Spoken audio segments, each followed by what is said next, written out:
하다가 뭐 이제 또 남는 거고 그 다음 가서 또 먹고 살고 나중에 찾아도 되니까 아무튼 지금까지 저는 이렇게 살았습니다. 네, 그래서 이렇게 목표를 가지고 어떻게 하면 돼요 물어보면은 저도 솔직히 답을 잘 못 해주겠어요. 왜냐면은 지금 공부하면은 분명히 졸업할 때 돼가지고 또 트렌드가 바뀌어 있거든요. 그러니까 대표적인 게 제가 카이스트 국악학번인데 나이 나오겠다. 그때는 인터넷이 되게 깔리 때였어요. 그러니까 그때 가장 핫한 게 전자 쪽이었거든요. 그래서 꽈탑인 애들은 전부 다 네트워크 분야로 갔어요. 전부 다 이제 그 모바일 네트워크 깔고 와이파이 네트워크 하는 쪽으로 99년인데 군대 갔다고 졸업한 2005년이잖아요. 인터넷 보급이 다르네. 얘네 뒷자리가 없어요. 꽈탑 애들이 가는데. 근데 오히려 99년대 뭐가 있었냐면은 머신러닝 아무도 안 갔어요. 이거는. 왜냐면 거기가 아무튼 해가지고 30년 동안 죽어 있었거든요. 학문이. 근데 졸업할 때 2005년도가 되니까 뭔 일이 있었냐면은 구글이 생겼어요. 그리고 유튜브가 생겼어요. 인터넷이 생기니까 빅데이터가 보인 거거든요. 그러니까 좀 이따 간단히 설명하겠지만 머신러닝은 데이터가 많지 않으면 안 돼요. 네. 예전에는 컴퓨터에 사람이 데이터가 많아봤자 다 숫자, 사람이 입력한 데이터고 많아봤자 뭐 10,000건, 1,000건인데 이게 갑자기 100만 건, 1,000만 건이 된 거예요. 구글 때문에. 그래서 머신러닝 시작이 그거예요. 사진 보여주고 이렇게 고양이가 있냐 없나 판단하는 거. 예전에는 데이터가 없어도 죽어가지고 아무도 안 갔거든요. 머신러닝이. 요즘은 다 머신러닝 가잖아요. 또 하나가 클라우드 플랫폼이 좀 많이 쓰죠. 구글이니 드랍박스 이런 거. 그 시기 정도 아무도 안 갔어요. 요즘 다 아는 거예요. 그래서 그때 아무도 쫄딱 망한 분야라서 여기 성적이 안 좋아서 갔던 친구들이 졸업할 때가 되니까 완전 핫해져가지고 이 친구들이 뭔가씩 수록이 되고 99년도에 가장 핫한 분야를 갔던 친구들은 졸업할 때가 되니까 분야가 다 망했어요. 그러니까 갈 데가 없어져요, 진짜. 네. 그래서 이게 진짜 머신러닝 재밌는 건 맞아요. 그래서 이게 자체가 재밌어서 하는 건 좋은데 이걸 해가지고 성공을 하고 싶어서 봐야겠다. 이게 핫하니까 그러면은 잘 특히 어떻게 만들지 잘 모르겠어요. 네. 그래서 근데 머신러닝 배우면 좋아요. 특히 통계랑 같이. 왜냐면 이렇게 기반 기술이다 보니까 이걸 알아두면 어딘가 나중에 쓰여요. 프로그래밍은 다 쓰이거든요. 통계는 데이터에 대한 직관이니까 이것도 어디 가든 쓰이고 그래서 이런 것들을 배워두면 나중에 어딘가 쓰이는데 되게 좁은 분야? 나는 데이터 사이언티스트 머신러닝을 쓰는 뭐를 하겠다 하고 딱 들어가면은 그럼 약간 좀 위험할 수 있어요. 그래서 지금 나이 학부생 나이니까 이 나이 때는 약간 기본 기술 쪽으로 많이 해두는 게 좋아요. 그러면서 어떤 응용을 어떻게 할 수 있을지 조금씩 다 탭탭탭 해보는 거죠. 그러다가 재밌는 게 꽂히면은 이제 이거를 한 10년 정도 해보고 망하겠지만 경험을 쌓이는 거고 또 이걸로 또 다른 걸 하는 거고 너무 이렇게 성공하지 마요. 나 되게 배 아플 것 같아요. 많이 배웠는데 남들 되게 쉽게 성공하면 진짜 뭔가 느낌이 상승 따뜻한 것처럼 그래서 여기까지가 이제 저의 개인적인 이야기입니다. 대충 너무 시간 많이 썼네. 20분 생각했는데 그리고 그러면 이제 6시 반까지 하는 거니까 머신러닝 대충 30분 정도 할게요.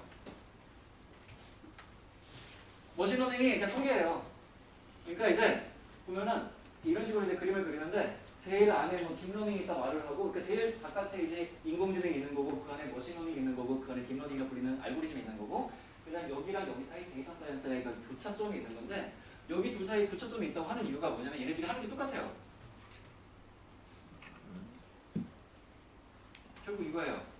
Y가 아웃풋, X가 인풋. 그러니까 데이터, 인풋과 아웃풋 사이 관계를 찾는 게 데이터 사이언스고 머신러닝이고 인텔리전스인데 그래서 결국 이게 나오거든요.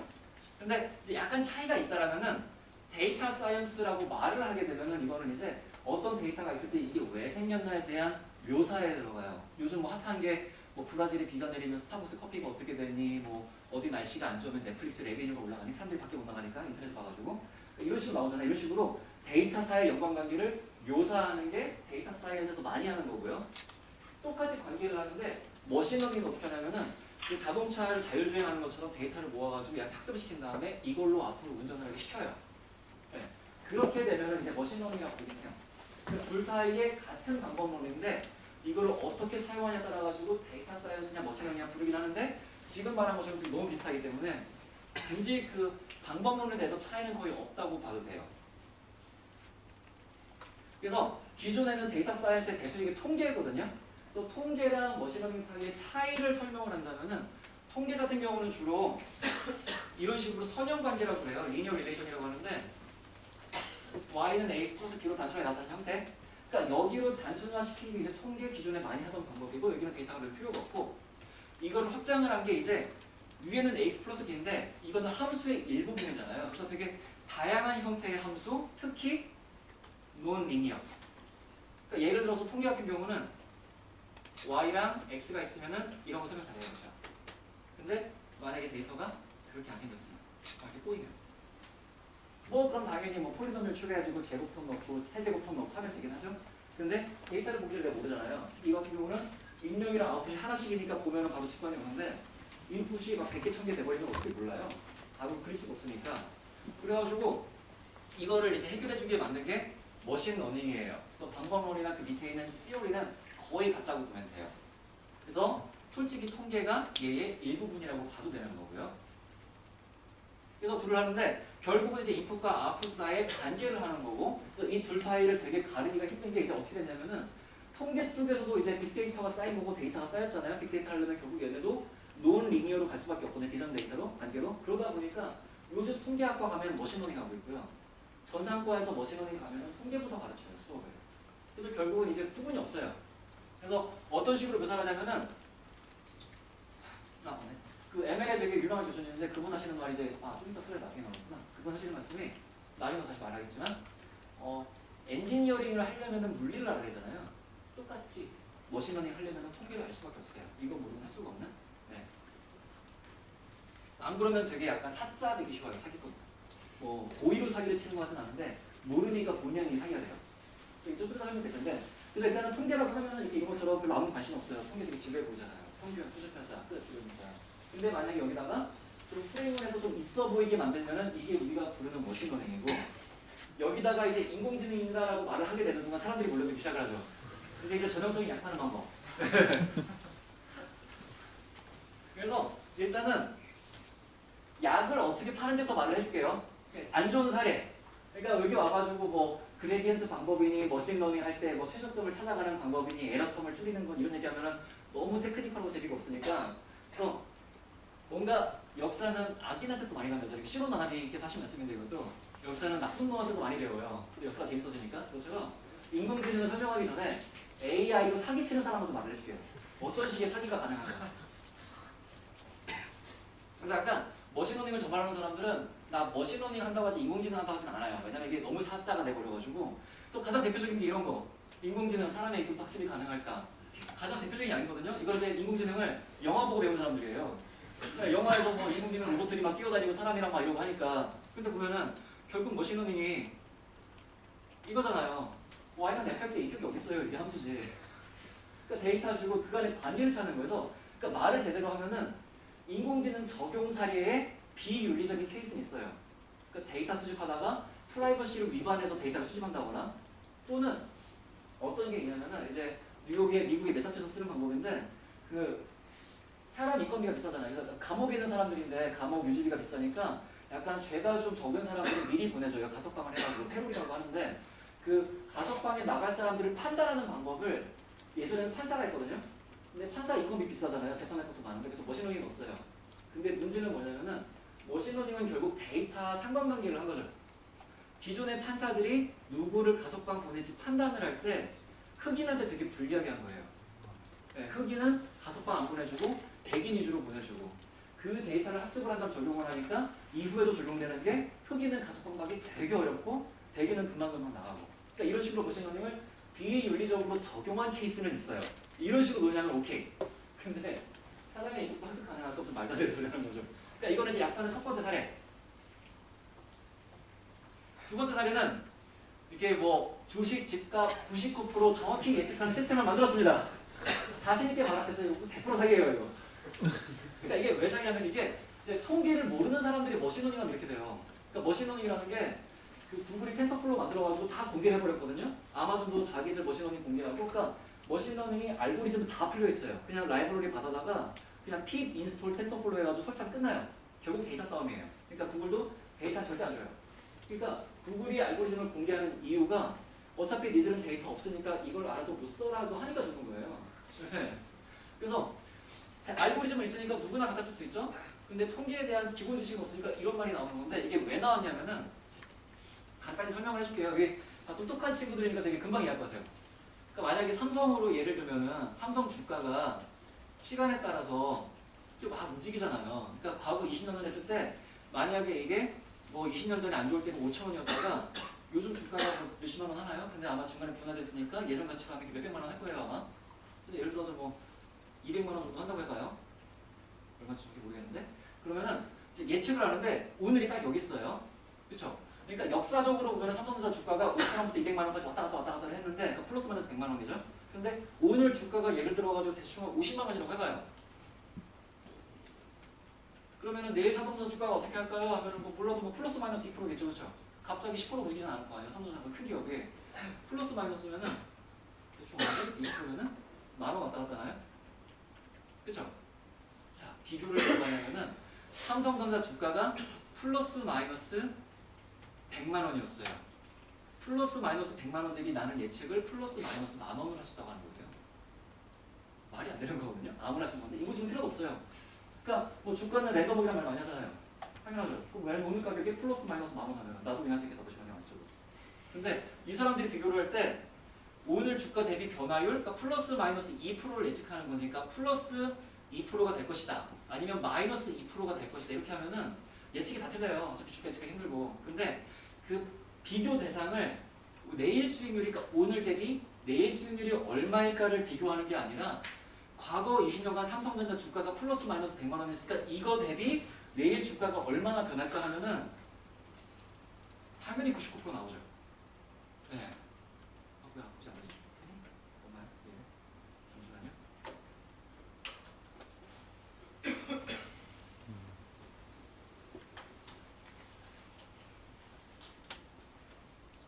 제 펜이 안 되네? 손으로 할게요. 갑자기 비교던데.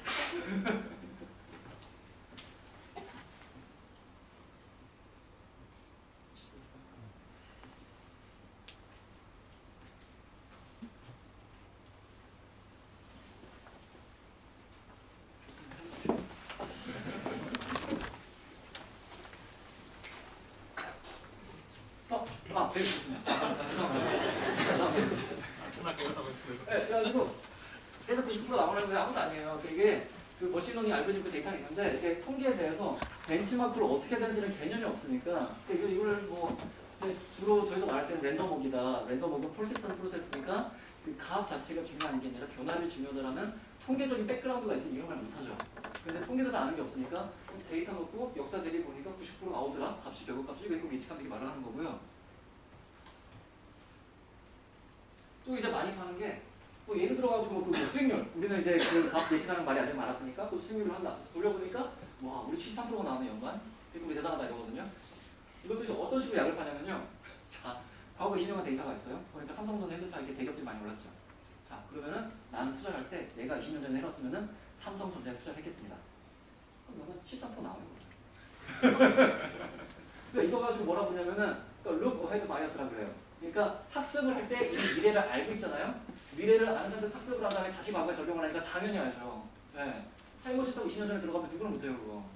아니면은 서바이벌식 바이어스. 그러니까 만약에 학습을 할 때 최근 데이터 위주로 하다 보니까 최근에 살아있는 기업들을 과거에 가서 투자하게 돼요. 그러니까 과거에 기업이 100개가 있었는데 20년 지나면 50개 망하고 50개만 살아있죠. 근데 지금 데이터를 보니까 50개만 있단 말이에요. 그래서 그럼 과거로 가서 지금 살아있는 50개 투자하자. 그럼 당연히 살아있는 애들이 되니까 당연히 수익률이 높죠. 그래서 이런 식의 바이어스가 항상 나와요. 그래서 이게 그 통계에 대해서 어떤 바이어스가 있고 데이터를 어떻게 움직인다, 만진다라는 개념이 없으면은 이런 식의 되게 본의 아닌 약을 파는 얘기가 되게 많이 나오게 돼요. 네, 그래서 이것 때문에 머신러닝 하려면 통계를 하라고 하는 게 머신러닝 자체 알고리즘은 공개되어 있지만 데이터에 대한 그 개념을 잡기 위해서 이게 없으면은 본의 아니게 말도 안 되는 소리 하는 경우가 많아지니까. 그래서 이런 게 있고요. 오버피팅이 이제 가장 큰 문제인데 예, 그 펜이 안 되니까 이걸로 쓰겠습니다. 질문하신 분이니까 그 질문지 받았는데 관심 많으신가 봐요. 그러니까 금융 데이터 오버피팅 어떻게 해결하십니까? 이런 문제 있더라고요. 자, 금융 데이터하고 정형 데이터 있잖아요. 오버피팅 문제가 아니라 그 머신러닝 쓰면 안 돼요. 그러니까 어떤 거냐면은 자, 예를 들어요. 설명을 해주면은 자, 내가 모델을 만들었어요. 그래서 만약에 y는 x 플러스 노이즈 해가지고 엡실론이라는 모델을 만들었어요. 그럼 이제 모델은 이런 건데 엡실론이 노이즈잖아요. 그래서 데이터 생성을 하면은 이런 식으로 찍히겠죠. 그렇죠? 그래가지고 만약에 이게 데이터를 생성한 다음에 데이터만 주고 자, 이 그래프를 찾아라고 하면은 데이터가 이렇게 찍힌 상태에서 포렌식 있나? 추정을 해서 이렇게 되는 게 맞는 거잖아요. 이게 통계예요. 저 되게 잘한 거예요. 오케이, 이거 완벽한 건데 문제는 뭐냐면은 자 이거를 몰라요. 난 이걸 숨기고 데이터만 주는 거예요. 그래서 이거를 맞춰라고 하면 사람들이 어떤 식으로 하냐면은 1차면은 손이 이렇잖아요. x제곱이 들어가면은 손이 이렇게 나와요. 그렇죠? x 4제곱쯤 되면은 이러죠. 점이 5개잖아요. x 5차까지 하면은 x 4차면은 그 상수까지 해가지고 파라미터 5개가 나오니까 이렇게 해요. 이게 맞췄다고 해요. 네. 이게 오버피팅이에요. 네. 그 데이터가 이거밖에 없는데 과학의 특히 머신러닝 특징이 그러니까 말했지만 통계는 선형 데이터인 거고 머신러닝은 비선형이잖아요. 비선형이니까 파라미터 개수가 엄청나게 많아져요. 그러니까 통계에서 여기서는 변수가 파라미터가 A 플러스 B니까 2개로 가지고 설명을 될 거를 여기서는 이미 6개 정도 한 건데 솔직히 머신러닝 쓰면 10개 이상 10배 이상 쓰거든요. 레이어를 쌓다 보니까 그러니까 앞에 레이어, 뒤에 레이어, 뒤에 레이어 이러다 보니까 파라미터 개수가 몇십 배로 튀어요. 그러면은 이런 효과가 나와요.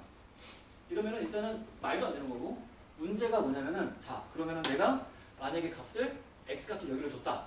y 값이 뭐야라고 예측을 할 때 통계를 써가지고 제대로 했으면은 값을 여기를 말하겠죠. 머신러닝 하면 값이 여기로 튀어요. 안 맞아요. 이게 오버피팅이에요. 파라미터 무조건 추가하거든요. 오버피팅. 근데 또 하는 말이 봐라 여기서는 요만큼 에러가 있잖아요.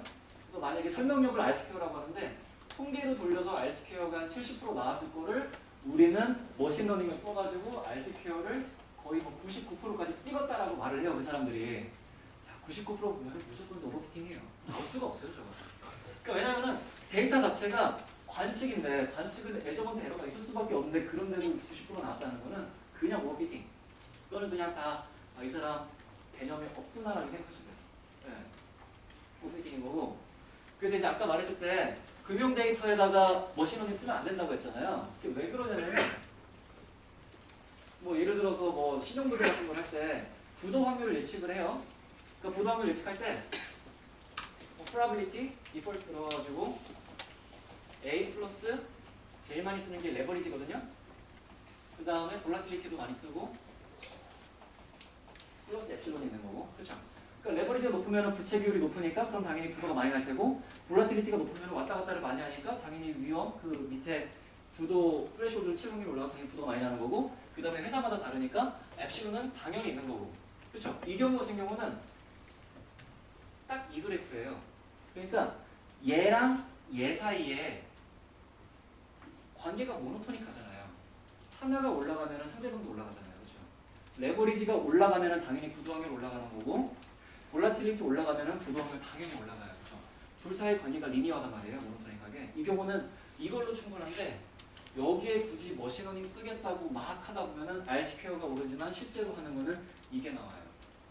문제가 뭐냐면은 레버리지가 오르면은 부도 확률 올라가는 거 오케이 같이 올라가니까 오케이 하겠는데 문제는 이쪽 레버리지가 떨어졌는데 부도 확률이 또 오르네?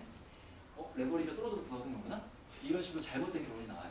그래서 말했지만 아까 통계랑 머신러닝 할 때 둘의 가장 큰 차이가 통계는 선형 관계고 머신러닝은 비선형이잖아요. 리니어와 논리니어의 차이. 여기서 본 것처럼 데이터 자체가 리니어 관계를 가지고 있다고 우리가 예상할 수 있으면은 머신러닝 쓰면 안 돼요. 이거는 통계를 써야 되는 방법이고 우리가 데이터를 볼 때 예를 들어서 뭐 글이 있어요. 비정형 데이터 뉴스가 있는데 캣이 나와요. 고양이가. 근데 고양이가 많이 언급될수록 이 글이 귀여운 게 아니잖아요. 그렇죠? 캣캣캣캣 뭐 100번 쓰면 이 글이 뭐 100배 귀엽다 이게 아니잖아요. 그렇죠? 그 판단을 할 때 그런 것처럼 그렇게 리니어한 관계가 없을 때 네. 그러니까 캣을 많이 언급한다고 글이 귀여워지는 게 아니라 글 구성에서 캣을 어떻게 썼느냐가 글의 귀여움을 결정을 할 때 그럴 때 머신러닝 쓰는 거예요. 인풋이랑 아웃풋 사이에 선형 관계가 없을 때. 그래서 이게 또 국가기관 좀 대놓고 까가지고 미안한데 여기서 오프 더 레코드예요. 여기서 내가 깐다고 딴 데서 말하지 마요. 이게 2달 전인가 1달 전인가는 피고라고 무슨 무슨 신용보증보험인가 있어요. 우리나라 국가기관에서 하고 싶은 게 그 신용부도, 그 기업 부도 확률, 얘네 투자를 하는데 그 보증가 뭐지? 신용보증보험인데 신용이 크레딧이잖아요. 그러니까 얘네가 부도 날 경우를 위해서 대비해 주는 게 그 국가기관 보증보험이거든요. 그러니까 얘네 같은 경우는 관심사가 부도 확률 예측하는 게 되게 큰 관심사예요. 그러다 보니까 이걸 하고 싶은데 자기들도 통계는 이미 옛날부터 많이 해봤는데 좀 더 새로운 걸 하고 싶으니까 머신러닝을 하고 싶은 거예요. 그래서 국가과제를 발표를 했거든요. 또 최근에 나온 건데 이런 식의 말도 안 되는 짓을 해놨어요. 그러니까 이거 여기서 어떻게 했냐면은 자 데이터가 머신러닝 하면 빅데이터 말을 되게 많이 하잖아요. 이거 지금 나중에 해주겠네. 오버피팅이 다른 예제인데 만약에 y는 a 플러스 bx ax 플러스 bx 이렇게 있다고 할 때 봐요. 그래서 만약에 값이 얘가 1이고 0이라고 해봐요. 그렇죠? 그 데이터 하면은 당연히 뭐 이제 리그레션 돌리고 통계하면은 이 1값 나오고 0값 나오겠죠? 그런데 빅데이터를 한다고 데이터를 추가하다 보면 어떤 게 생기냐면요. 부채 비율 똑같은 부채 비율인데 무슨 이런 부채 비율 아니면 뭐 단기 부채 뺀 부채 비율 여기서 뭐 현금 뺀 부채 비율 막 이렇게 하다 보니까 값이 되게 비싸잖아요. 그러니까 어떤 걸 만드냐면은 극단적인 예를 들어가지고 이 통계식에 똑같은 x를 두 개를 놓는다 이거예요. ax, bx 플러스 c 플러스 엡실론. 그러니까 얘네가 x를 x라고 부르진 않아요. 다른 변수니까 y라고 부르는데 실제로 x랑 y 사이의 값이 거의 같다고 해봐요. 이렇게 되면은 이게 실제 모델이고 이게 머신러닝 쓰는 사람, 통계하는 사람들이 데이터를 갖다 할 때 이제 컴퓨터가 보기에 애가 잠깐 맛이 가기 시작해요. 그래서 이제 실제 모델은 1과 0이잖아요. 그럼 여기다가 1, 0, 0을 해주면 깔끔한 건데 문제는 x랑 y가 되게 비슷하게 생기다 보니까 이게 정말 1, 0인 건지 100 빼기 99인 건지 1000 빼기 999인 건지 판단을 못해요. 네, 이것도 오버피팅이 다른 예제. 그래서 빅데이터가 무조건 좋은 게 아니라 이거를 이제 그 통계 쪽에서 용어를 할 때 콜리니어리티라고 불러요. 그러니까 값들 사이에 연관관계가 되게 높을 때 똑같은 성질함이 여기 보신 거. 그러니까 통계 그 구도 확률을 예측하고 싶고 머신러닝과 데이터는 많이 필요하다고 해서 데이터를 다 때려박았는데 보면은 여기부터 여기까지 값이 결국은 한 4개, 5개로 요약이 돼요. 다 같은 값이거든요. 그러니까 부채 비율을 이런 식으로 정했다, 저런 식으로 정했다, 이렇다고 수익률을 이걸로 정했다, 저걸로 정했다 왔다 갔다 하는 거 가지고 값이 다 같다 보니까 결국은 이런 현상 튀어나와서 결국 이렇게 튀어요. 네. 그래서 정형 데이터가 숫자로 돼 있고 그 사이에 관계가 이런 식으로 선형이 있다는 걸 알고 있으면은 머신러닝 안 쓰는 게 맞아요. 그러니까 머신러닝이 만병통치약이 아니에요.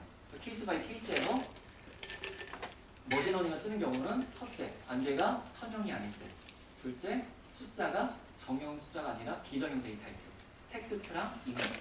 그래서 그렇게 하는 게 맞아요. 그래서 보면 이제 로봇 바이저가 요즘 막 주식 투자를 대신해준다, 뭐 추천사 이러잖아요.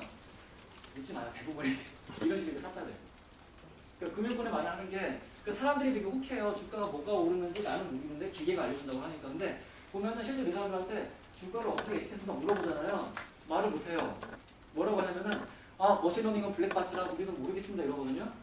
그렇죠. 블랙박스죠. 그리고 그 안에 숫자가 1령으로 들어왔는지 100에서 1000에서 마이너스 990 가는지 값이 튀었는지 말았는지 오버피팅인지 아닌지 지들이 어떻게 알아요. 그러니까 그냥 어떻게 구했는지는 우리는 모르겠지만 어떻게든 somehow 데이터를 넣으니까 기계가 이렇게 말했으니 우리는 이거를 팝니다라고 말하는 거예요. 그래서 나중에 진로를 고민하시거나 이런 얘기를 들었을 때 이걸 되게 주의 깊게 들어야 돼요. 그러니까 다 믿지 마요. 그거 하는 얘기들. 업계에 약하시는 분들이 너무 많아서. 그래서 이게 머신러닝을 요약하는 거.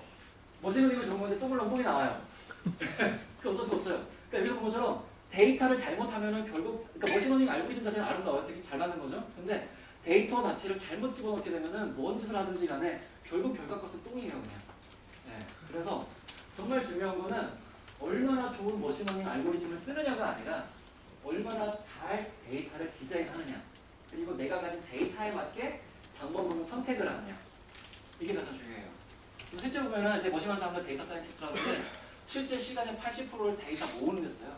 되게 지루한 작업이에요. 그러니까 이게 되게 쿨하고 영화 나오는 것처럼 멋있는 작업이 아니라 데이터를 수집을 하고 컴퓨터가 이제 집어넣을 수 있게 인풋을 넣을 수 있게 다 정렬하고 깔끔하게 하는데 80% 시간이 들고 모델 만드는 데는 5% 시간 쓰고 그 다음에 학습을 시키고 결과 기다리는 10% 시간 쓰는 거고.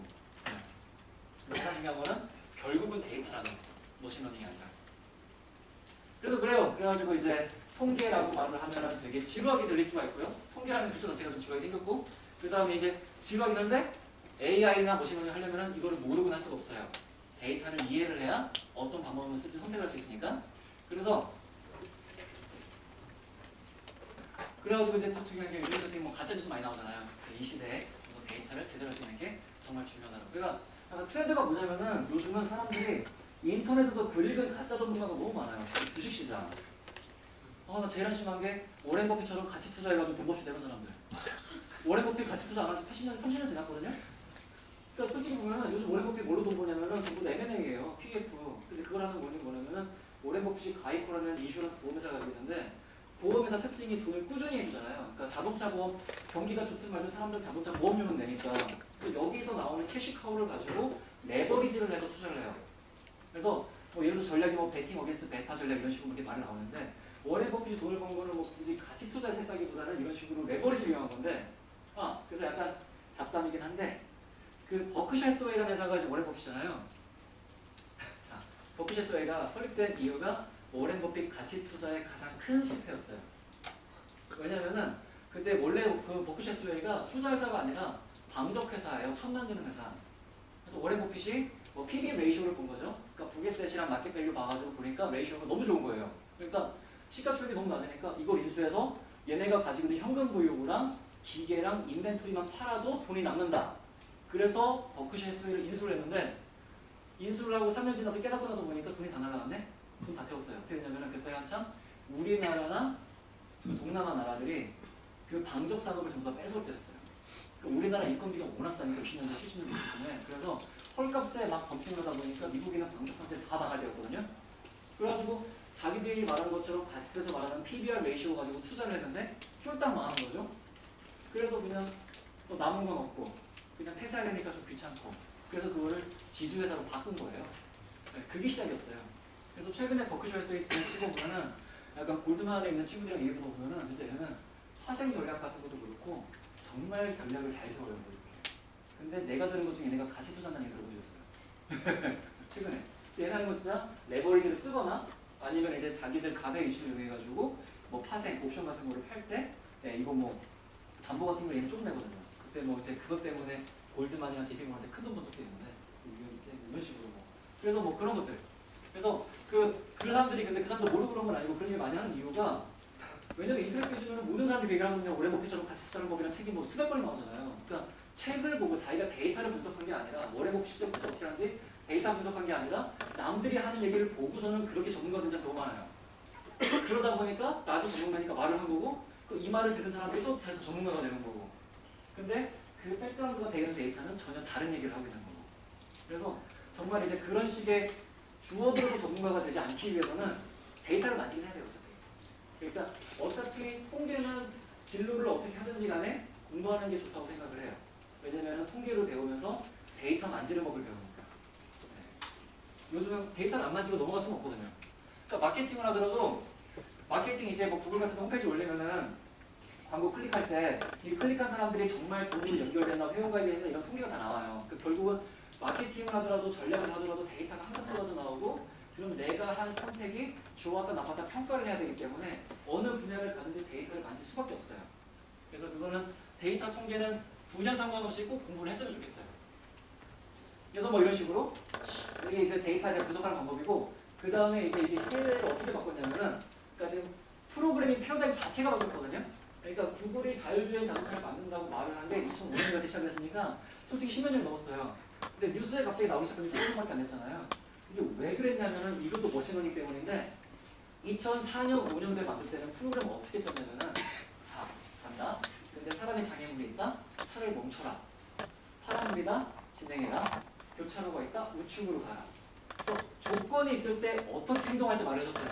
그 얘기는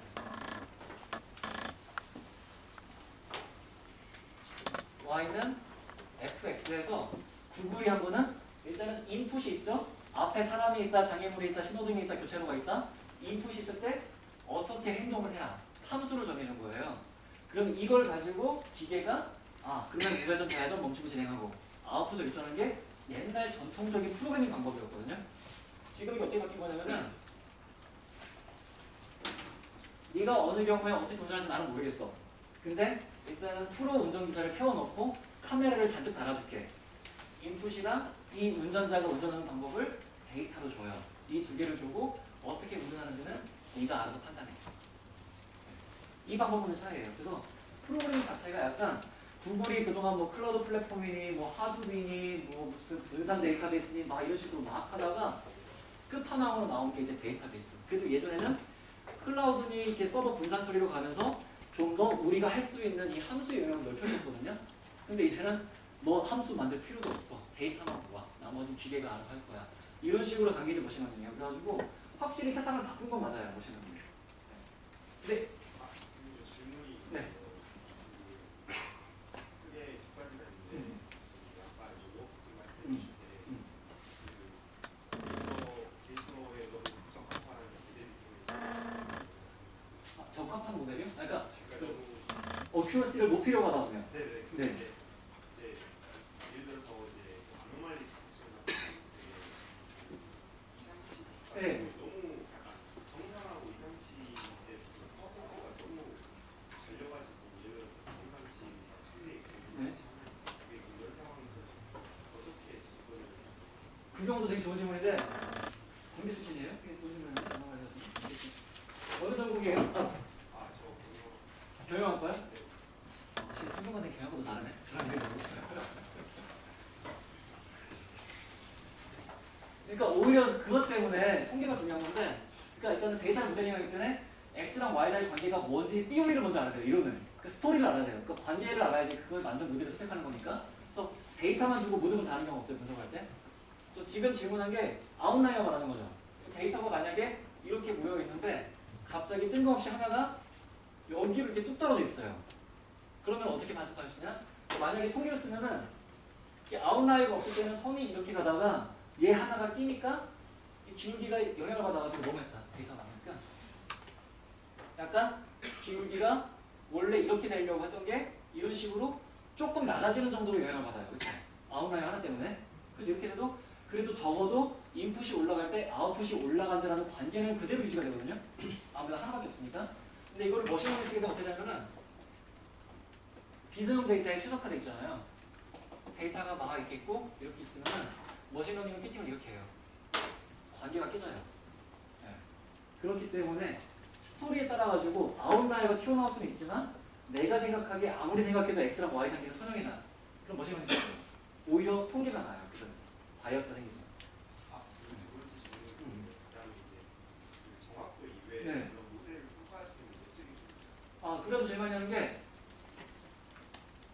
통계에서 말할 때는 이제 아웃 오브 샘플 테스트라고 말을 하고 그 다음에 이제 뭐 여기서 말할 때는 백테스팅이라고 말을 하거든요.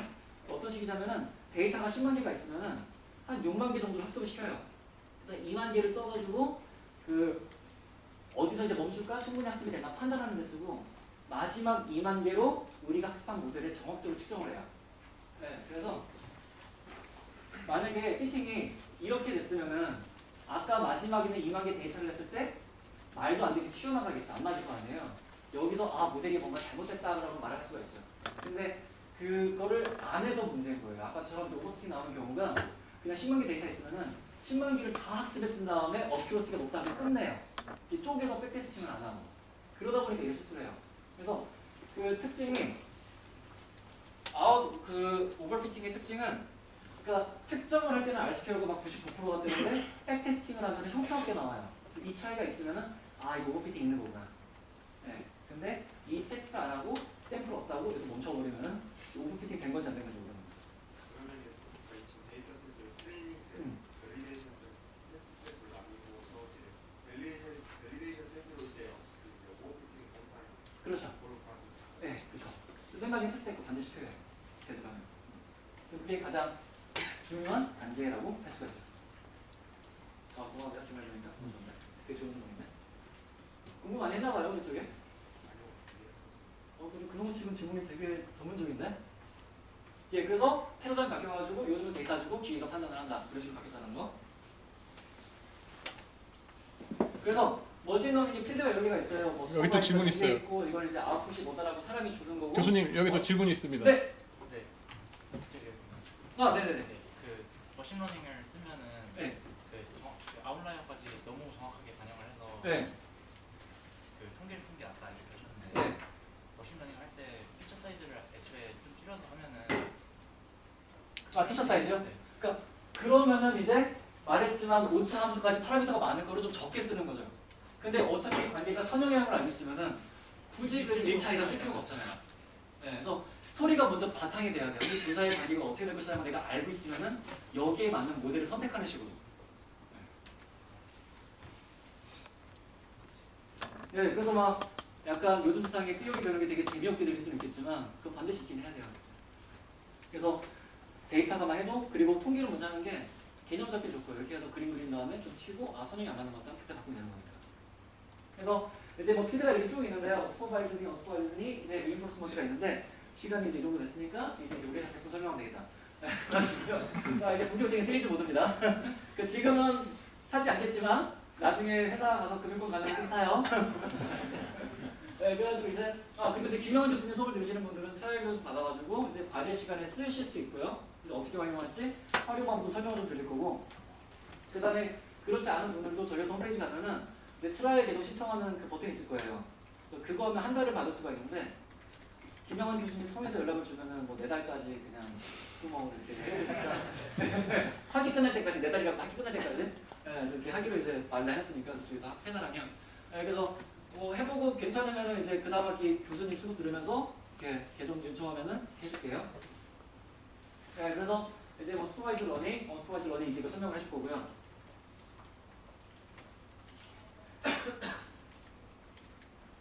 그래서 되게 단순해요. 그래서 약간 그 ML이랑 리그레션 이거 괜히 오네. 너무 슬픈데 이거 넘어가겠다.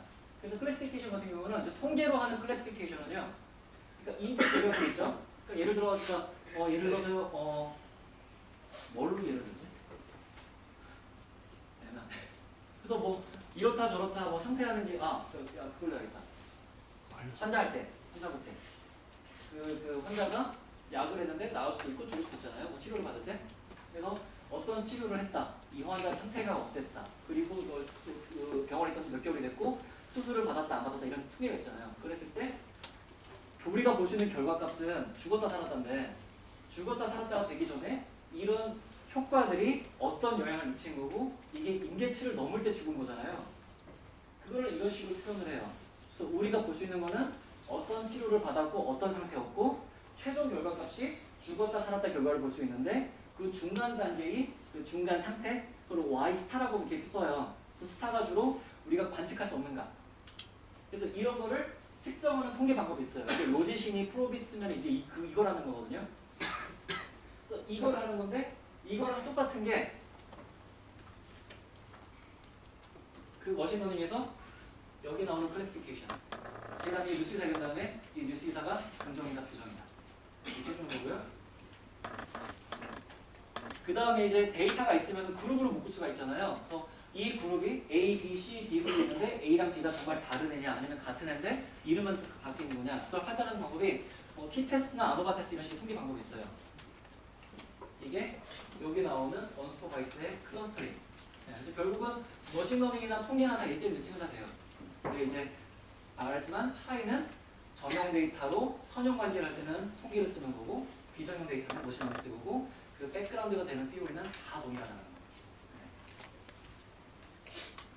그렇죠. 그래가지고 무능하고 이제 유명하신 분이 하신 말씀이 엔지니어링 하려면 물리를 기본 수업 들어야 되는 것처럼 ML을 하려면 통계를 알아야 된다라는 내용을 했고요. 자, 여기까지가 이제 머신러닝에 대한 개요고요.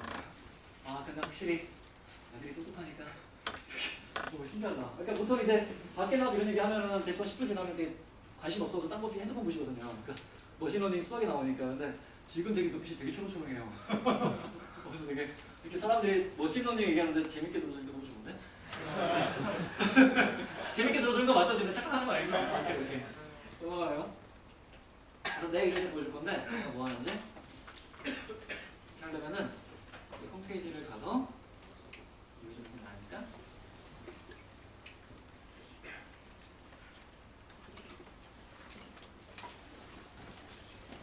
저희 회사예요. 빅서치라고 이제 이렇게 하는데 제가 만드는 게 이런 분석 툴을 만드는 거고요. 이거 외에 이제 뭐 회사에서 스냅이라는 뭐 주식 분석 토론 사이트 운영하기도 하고 지금 빅스비에도 들어가고 있고 그 다음에 뭐 코덱스에서 2차 전지 ETF 만들었는데 거기 참여하게 되고 이런 식으로 하고 있어요. 근데 아직 회사는 적자지만. 네, 그래서 이제 이거 제가 만든 분석 툴인데 그러니까 오기 전에 돼 있던 게 그 데이터 그 서버 친구가 이미 다 많이 만들었잖아요. 플랫폼을. 그래가지고 그 서버도 있고 데이터도 있고 기본 쿼리가 있었어요. 그래서 원래 있던 게 여기 위에 있는 검색창까지는 돼 있었고요. 근데 제가 이렇게 조인한 이유가 이 데이터를 응용해서 검색하고 분석하는 기능을 만들게 조인한 거거든요. 그래서 여기 보면 메뉴 중에 이제 대시보드도 만들었지만 뭐 검색 메뉴 2개랑 분석 메뉴 4개도 만들었어요. 그래서 지금 설명드릴 게 이것들. 그래서 하는 게 이제 뭐 증거사도 세이즈 많이 가고 하는데 데모 발표? 세이즈는 다른 자시고 저는 이제 개발 쪽입니다. 근데 이제 주식 예측은 안 한다고 하거든요. 자존심 있잖아요. 학기 자존심 있는데 약한 사람들 쓰고 있습니다.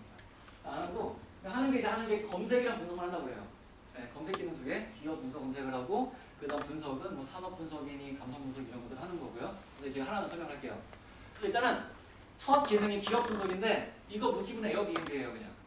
그 호텔 검색하듯이 기업을 검색하겠다는 건데 빅데이터 뭐 이런 식으로 차이점을 말하잖아요. 그 빅데이터 들어간 게 보통 사람들이 검색할 때 상장기업 정보를 많이 가져요. 그렇죠? 삼성전자, 현대차 누구나 정보 갈 수 있죠. 문제들은 이게 비상장이거든요. 근데 비상장 중에 큰 기업이 상당히 많아요. 대표적인 게 GS칼텍스, 아니면 현대카드. 다 누구나 들어보는 기업들인데 비상장이라서 정보 구하기 힘들어요. 그렇죠? 그래서 특징이 우리나라의 상장 기업이 코스피 1,400개, 코스닥 1,300개에서 대충 한 27,700개가 있고 근데 비상장 기업 중에 규모가 어느 정도 돼서 외부 감사를 받는 데를 외감기업이라고 해요. 그러니까 비상장 기업, 외감기업이 대충 한 3만 개. 그리고 그 기준치 이하라서 외부 감사를 받지 않은 비외감 기업이 500만 개 있는데 그게 다 들어가 있어요. 그래서 버전이 2개인데 상장이랑 외감 기업 비상장까지 넣으면은 데이터가 50GB가 나오고요. 그 비외감까지 넣으면 한 250GB가 나와요. 그래서 일단 그 서버 개발자 친구를 약간 쥐어짜서 이렇게 만들어진 게 이게 보통 250GB 하는 게 진짜 말도 안 되거든요. 서치하는데 그 경험 있잖아요. 엑셀 파일이 100메가만 돼도 못 걸려요. 근데 250GB는 2000개인데 네, 그거를 만든 게 진짜 여기서 캐시랑 인덱싱이랑 데이터베이스를 거의 극한까지 쥐어짜다 보면 돼요. 그래서 이제 간단히 데모를 보여주면은 또 예를 들어서 뭐 기업 이름에 GS다 검색을 하면 이제 이런 식으로 이제 목록이 나오는 거고요. 그래서 GS칼텍스에서 심벌이 나이스로 시작을 하잖아요. 여기 보면은 그 나이스가 비상장 기업의 뜻이에요. 왜냐면 우리 데이터를 나이스 채권평가에서 파트너십 맺고 가져오고 있으니까. 그리고 그 상황에서 재무제표 정보랑 이런 기타 정보가 있고 화면이 있었네? 잠깐만요. 컴퓨터로 바꿔서 해볼게요. 안 되겠다. 비밀번호를 자동 저장해놔서 제 비밀번호 기억 못해가지고 죄송해요. 나이 들면 다 그래요. 그래서 이런 식으로 정보가 쭉 있는 거고요. 그래서 이름으로 검색을 할 수도 있는 거고 아니면은 뭐 이제 많이 하는 게 주소로도 검색을 할 수가 있거든요. 그래서 예를 들어서 만약에 울산으로 검색을 하게 되면은 울산에 있는 기업들이 쭉 나오는데 우리가 울산하면 이제 중공업이 많이 발전을 했잖아요. 그러다 보니까 나오는 기업들 첫 번째가 현대중공업, 두 번째가 무슨 동재료 나는 회사들. 그래서 이런 회사들이 정보가 쭉 나오고 회사들 정보 나온 다음에 지도가 줌인돼요. 그래서 위에 나오는 핀을 클릭하면은 확대가 되면서 이게 어떤 회사가 있는지 정보가 이렇게 보이는 거고. 또 만약에 보면은 또 결과 보면은 사업 영역이라고 이 각 회사가 어떤 분야에서 일을 하는지 설명을 하고 있거든요. 그러니까 이것도 검색을 제공할 수가 있는 거예요. 그래서 여기서 만약에 나는 청소를 하는 기업을 검색하고 싶다. 청소에서 검색을 하면은 청소가 사업 영역에 명시된 기업들이 쭉 나오죠. 그래서 목록을 보게 되면은 첫 번째 나오는 게 대우전자가 나와요. 좀 뜬금없잖아요. 왜냐하면 얘네가 청소기를 만들어서. 그리고 두 번째는 유화인데 여기는 청소 용품을 만들어서. 세 번째가 되면은 이제 삼구 INC 여기쯤 돼야 청소 용역하는 회사 나오거든요. 그래서 만약에 내가 청소 용역을 하는 회사를 보고 싶다. 그러면 산업코드에서 여기 보면은 그 용역 회사가 서비스 코드가 N으로 시작하잖아요. 그래서 서비스라고 쳐도 되고 아니면 편하게 그냥 N으로 치면은 서비스가 나오니까 7475 올라주면은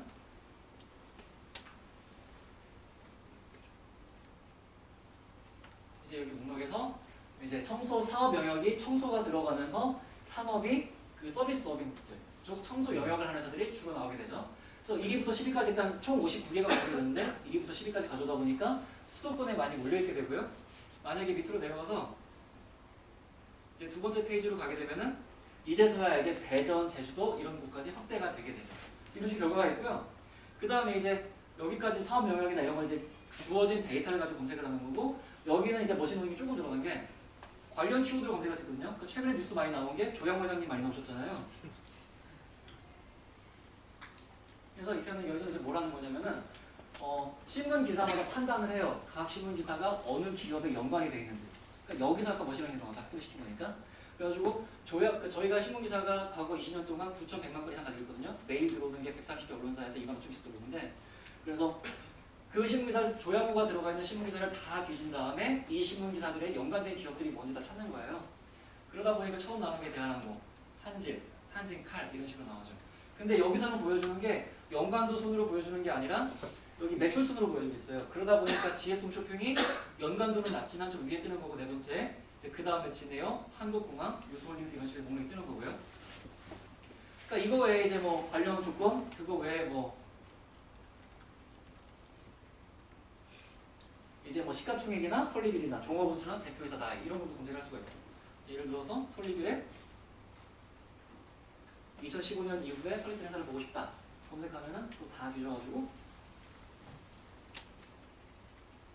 결과가 이런 식으로 나오게 되고요. 그러니까 2015년 이후에 설립된 회사들, 그리고 여기 보면 정말 파란색이 전부 하이퍼링크예요. 그래가지고 만약에 매출을 클릭하면은 그 해당 기업에 잘못했네.